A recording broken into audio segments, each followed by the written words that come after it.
รก็ฉันไม่มีความหมายกับเธอทุกคราที่นั่งมองมือมันคิดถึงเธอรู้ไหม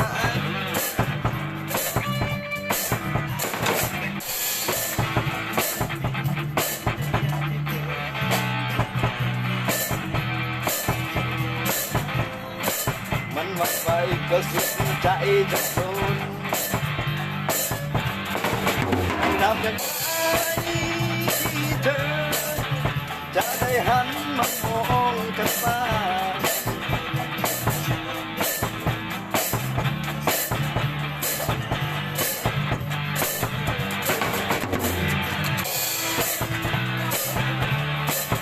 มาอ้อมค้อมหัวใจแน่แน่วก็เพราะรักเธอเขาแล้วจริงๆก็อยากให้เธอเชื่อใจ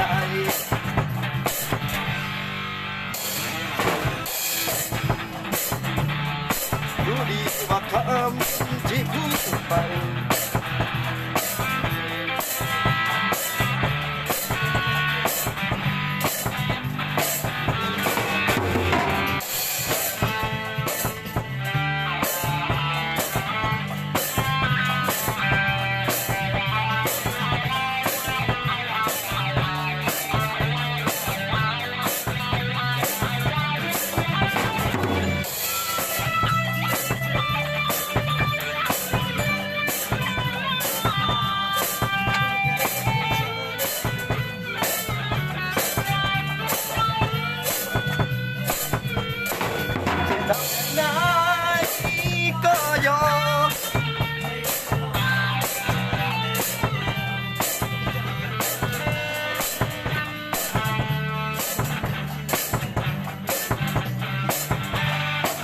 รู้ดีว่าฉัน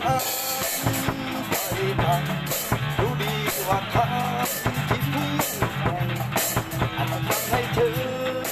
ลำบากใจก็คงจะขอโทษ